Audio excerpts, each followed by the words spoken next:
The Gift of the Magi by O. Henry. Recording by debolee.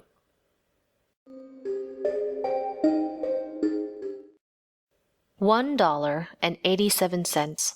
That was all, and 60 cents of it was in pennies. Pennies saved 1 and 2 at a time by bulldozing the grocer and the vegetable man and the butcher until one's cheeks burned with the silent imputation of parsimony that such close dealing implied. 3 times Della counted it. $1.87. And the next day would be Christmas. There was clearly nothing to do but flop down on the shabby little couch and howl. So Della did it, which instigates the moral reflection that life is made up of sobs, sniffles, and smiles, with sniffles predominating. While the mistress of the home is gradually subsiding from the first stage to the second, take a look at the home. A furnished flat at $8 per week. It did not exactly beggar description, but it certainly had that word on the lookout for the mendicancy squad. In the vestibule below was a letter box into which no letter would go, and an electric button from which no mortal finger could coax a ring. Also appertaining thereunto was a card bearing the name Mr. James Dillingham Young. The Dillingham had been flung to the breeze during a former period of prosperity when its possessor was being paid $30 per week. Now, when the income was shrunk to $20, though, they were thinking seriously of contracting to a modest and unassuming D. But whenever Mr. James Dillingham Young came home and reached his flat above, he was called Jim, and greatly hugged by Mrs. James Dillingham Young, already introduced to you as Della, which is all very good. Della finished her cry and attended to her cheeks with the powder rag. She stood by the window and looked out dully at a gray cat walking a gray fence in a gray backyard. Tomorrow would be Christmas Day, and she had only $1.87 with which to buy Jim a present. She had been saving every penny she could for months, with this result. $20 a week doesn't go far. Expenses had been greater than she had calculated. They always are. Only $1.87 to buy a present for Jim, her Jim. Many a happy hour she had spent planning for something nice for him, something fine and rare and sterling, something just a little bit near to being worthy of the honor of being owned by Jim. There was a pier glass between the windows of the room. Perhaps you have seen a pier glass in an $8 flat. A very thin and very agile person may, by observing his reflection in a rapid sequence of longitudinal strips, obtain a fairly accurate conception of his looks. Della, being slender, had mastered the art. Suddenly she whirled from the window and stood before the glass. Her eyes were shining brightly, but her face had lost its color within 20 seconds. Rapidly she pulled down her hair and let it fall to its full length. Now, there were 2 possessions of the James Dillingham Youngs in which they both took a mighty pride. One was Jim's gold watch that had been his father's and his grandfather's. The other was Della's hair. Had the Queen of Sheba lived in the flat across the air-shaft, Della would have let her hair hang out the window some day to dry, just to depreciate Her Majesty's jewels and gifts. Had King Solomon been the janitor, with all his treasures piled up in the basement, Jim would have pulled out his watch every time he passed, just to see him pluck at his beard from envy. So now Della's beautiful hair fell about her rippling and shining like a cascade of brown waters. It reached below her knee and made itself almost a garment for her. And then she did it up again, nervously and quickly. Once she faltered for a minute and stood still while a tear or 2 splashed on the worn red carpet. On went her old brown jacket. On went her old brown hat. With a whirl of skirts and with the brilliant sparkle still in her eyes, she fluttered out the door and down the stairs to the street. Where she stopped, the sign read, Madame Sophronie, hair goods of all kinds. 1 flight up Della ran, and collected herself, panting. Madame, large, too white, chilly, hardly looked the Sophronie. "Will you buy my hair?" asked Della. "I buy hair," said Madame. "Take your hat off and let's have a sight at the looks of it." Down rippled the brown cascade. $20, said Madame, lifting the mass with a practised hand. "Give it to me quick," said Della. Oh, and the next 2 hours tripped by on rosy wings. Forget the hashed metaphor. She was ransacking the stores for Jim's present. She found it at last. It surely had been made for Jim and no one else. There was no other like it in any of the stores. And she had turned all of them inside out. It was a platinum fob chain, simple and chaste in design, properly proclaiming its value by substance alone and not by meretricious ornamentation, as all good things should do. It was even worthy of the watch. As soon as she saw it, she knew that it must be Jim's. It was like him. Quietness and value, the description applied to both.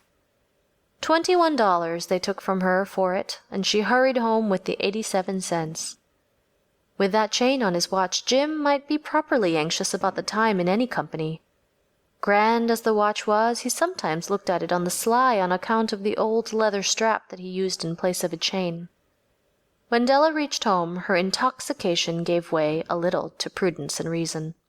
She got out her curling irons and lighted the gas and went to work repairing the ravages made by generosity added to love, which is always a tremendous task, dear friends, a mammoth task. Within 40 minutes her head was covered with tiny, close-lying curls that made her look wonderfully like a truant schoolboy. She looked at her reflection in the mirror, long, carefully, and critically. "If Jim doesn't kill me," she said to herself, "before he takes a second look at me, he'll say I look like a Coney Island chorus girl. But what could I do? Oh, what could I do with $1.87? At 7 o'clock the coffee was made, and the frying pan was on the back of the stove, hot and ready to cook the chops. Jim was never late. Della doubled the fob chain in her hand and sat on the corner of the table, near the door that he always entered. Then she heard his steps on the stairway down on the first flight, and she turned white for just a moment.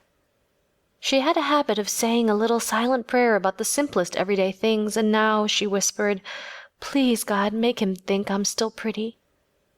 The door opened, and Jim stepped in and closed it. He looked thin and very serious. Poor fellow, he was only 22, and to be burdened with a family. He needed a new overcoat, and he was without gloves. Jim stopped inside the door, as immovable as a setter at the scent of quail. His eyes were fixed upon Della, and there was an expression in them that she could not read, and it terrified her. It was not anger, nor surprise, nor disapproval, nor horror, or any of the sentiments that she had been prepared for. He simply stared at her fixedly with that peculiar expression on his face. Della wriggled off the table and went for him. "Jim, darling," she cried, "don't look at me that way. I had my hair cut off and sold because I couldn't have lived through Christmas without giving you a present. It'll grow out again. You won't mind, will you? I just had to do it. My hair grows awfully fast. Say Merry Christmas, Jim, and let's be happy. You don't know what a beautiful, nice gift I've got for you." "You've cut off your hair?" asked Jim laboriously, as if he had not arrived at that patent fact yet, even after the hardest mental labor. "Cut it off and sold it," said Della. "Don't you like me just as well, anyhow? I'm me without my hair, ain't I?" Jim looked about the room curiously. "You say your hair's gone," he said, with an air of almost idiocy. "You needn't look for it," said Della. "It's sold, I tell you, sold and gone, too. It's Christmas Eve, boy. Be good to me, for it went for you. Maybe the hairs of my head were numbered," she went on with sudden serious sweetness, "but nobody could ever count my love for you. Shall I put the chops on, Jim?" Out of his trance, Jim seemed quickly to wake. He enfolded his Della. For 10 seconds let us regard with discreet scrutiny some inconsequential object in the other direction. $8 a week, or $1,000,000 a year. What is the difference? A mathematician or a wit would give you the wrong answer. The Magi brought valuable gifts, but that was not among them. This dark assertion will be illuminated later on. Jim drew a package from his overcoat pocket and threw it upon the table. "Don't make any mistake, Dell," he said, "about me. I don't think there's anything in the way of a haircut or a shave or a shampoo that could make me like my girl any less. But if you'll unwrap that package, you may see why you had me going a while at first." White fingers and nimble tore at the string and paper. And then an ecstatic scream of joy, and then, alas, a quick feminine change to hysterical tears and wails, necessitating the immediate employment of all the comforting powers of the lord of the flat. For there lay the combs, the set of combs, side and back, that Della had worshipped long in a Broadway window. Beautiful combs, pure tortoiseshell with jeweled rims, just the shade to wear in the beautiful, vanished hair. They were expensive combs, she knew, and her heart had simply craved and yearned over them without the least hope of possession. And now they were hers, but the tresses that should have adorned the coveted adornments were gone. But she hugged them to her bosom, and at length she was able to look up with dim eyes and a smile and say, "My hair grows so fast, Jim." And then Della leaped up like a singed cat and cried, "Oh, oh!" Jim had not yet seen his beautiful present. She held it out to him eagerly upon her open palm. The dull, precious metal seemed to flash with the reflection of her bright and ardent spirit. "Isn't it dandy, Jim? I hunted all over town to find it. You'll have to look at the time 100 times a day now. Give me your watch. I want to see how it looks on it." Instead of obeying, Jim tumbled down on the couch and put his hands under the back of his head and smiled. "Dell," said he, "let's put our Christmas presents away and keep 'em a while. They're too nice to use just at present. I sold the watch to get the money to buy your combs.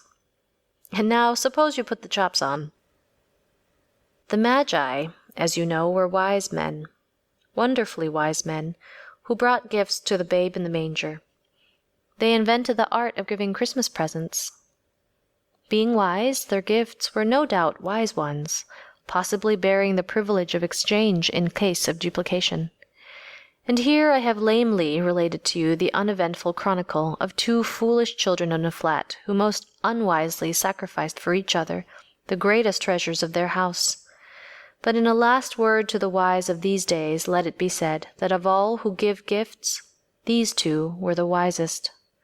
Of all who give and receive gifts, such as they are wisest. Everywhere they are wisest. They are the Magi.